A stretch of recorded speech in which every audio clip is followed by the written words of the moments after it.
નમસ્કાર દોસ્તો, આજની વાર્તાનું કથાતત્વ એ હિન્દીના જાણીતા કથા સમ્રાટ એવા મુનશી પ્રેમચંદની ખૂબ જ પ્રસિદ્ધ વાર્તા કફનમાંથી લેવામાં આવ્યું છે.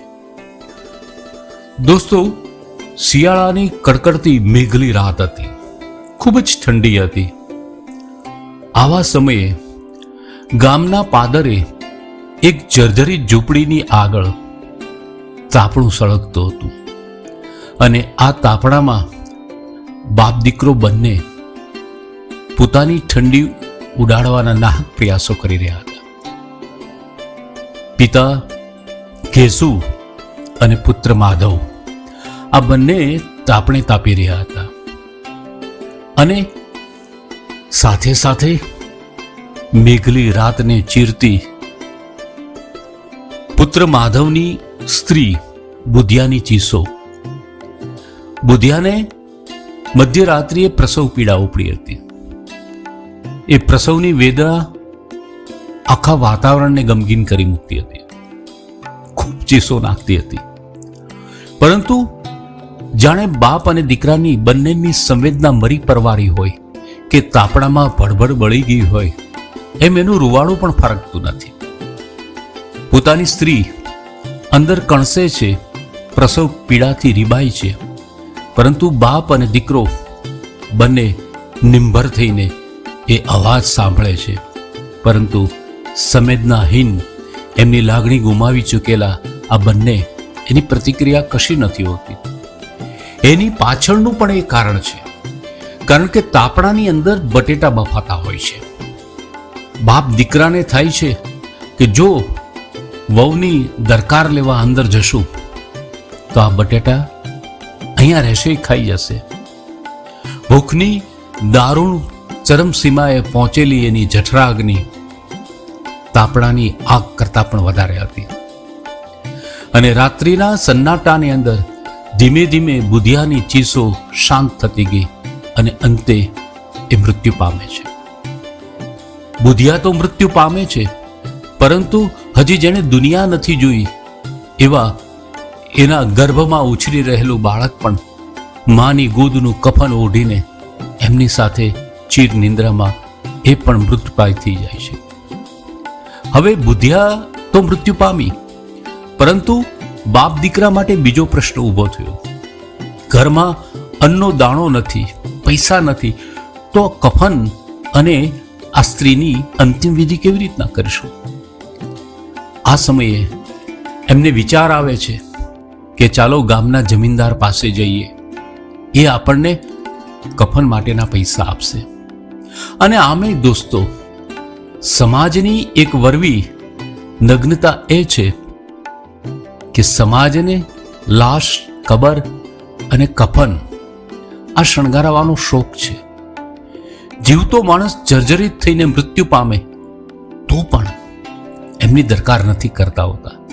અને આ સમાજનો પૂર્વ સમયની અંદર પણ દસ્તુર હતો અને પ્રવર્તમાનની અંદર પણ આ દસ્તુર છે. એ હું અને તમે જોઈએ છીએ. બાપ દીકરાને જમીનદાર પૈસા આપે છે અને બાપ દીકરો બંને સંવેદના તો એની ભૂખે, એની ગરીબીએ કેદુની નેવે મૂકી દીધી હતી. એ સીધા એ પૈસા લઈને દારૂના પીઠા પર પહોંચે છે, ખૂબ દારૂ ઢીંચે છે, જમે છે અને મનમાં આશીર્વાદ આપે છે કે આ સ્ત્રી, આ મૃત્યુ પામેલી બુધિયા કેટલી પુણ્યશાળી આત્મા છે. એ જીવતી હતી ત્યારે તો આપણા પેટ ભરતી, પણ મૃત્યુ પછી પણ આપણને સ્વાદિષ્ટ ભોજન અને દારૂ પીવડાવતી જાય છે. ભગવાન એનો સ્વર્ગમાં વાસ કરે. આવા ઉદ્ગારો બંનેના હૈયામાંથી નીકળે છે અને છેલ્લે કફનના પૈસા દારૂ અને ભોજનમાં વેડફી નાખીને ફૂલ નશામાં ગીતો ગાતા ગાતા અંતે એ બેભાન થઈને પડે છે. દોસ્તો, પ્રથમ દ્રષ્ટિએ આપણને એવું લાગે કે આ બાપ દીકરો કેટલા નિર્દય છે કે પોતાના પરિવારની સ્ત્રી મૃત્યુ પામી છે, છતાં પણ એને કોઈ શોક નથી, કોઈ ગમ નથી.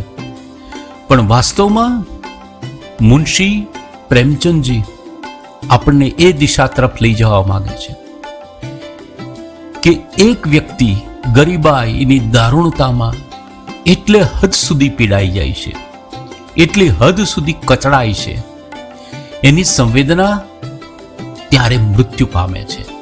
અને સંવેદના મૃત્યુ પામે છે ત્યારે એને સામાજિક સભ્યતાના તમામ વિવેકો ભૂલાઈ જાય છે.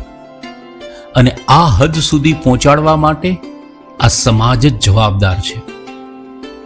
એમનું કફન શણગારવું છે, પણ એમનું જીવન નથી શણગારવું. બેફામની પંક્તિ યાદ આવે કે આ બધા બેફામ રડે છે આજ મારા મોત પર, એ બધાએ જિંદગી ભર રડાયો છે મને, ઓ હૃદય તે પણ ભલા કેવું ફસાયો છે મને, જે નથી મારા બન્યા તેનો બનાવ્યો તે મને. દોસ્તો, વર્ષો પહેલા લખાયેલી આ કફન વાર્તા એ ભૂતકાળની ઘટના છે. લેખકની જાજરવાન કલમે સમાજનું પ્રતિબિંબ આપણી સમક્ષ રજૂ કર્યું છે. અને એ પ્રતિબિંબ જે પૂર્વકાલીન છે એ હજુ પણ એવું ને એવું ચોખ્ખું ને ચટ છે, હજુ એ ધૂંધળું નથી થયું. હજી પણ આવી કેટલી બુદ્ધિયા મૃત્યુ પામે છે. માધવ અને ઘેસુ જેવા એવા કેટલાય પાત્રો છે જેની સંવેદના આ કહેવાતી સભ્યતાએ, આ કહેવાતી સોસાયટીઓએ, આ કહેવાતા પૂંજીવાદે એનું ગળું મરડી નાખ્યું છે. અને પછી આપણે એ મૃત થયેલી સંવેદના પાસે દયા અને કરુણાની અપેક્ષા રાખીએ છીએ. એ ખરેખર આપણે આત્મચિંતન કરવાની જરૂર છે. ધન્યવાદ.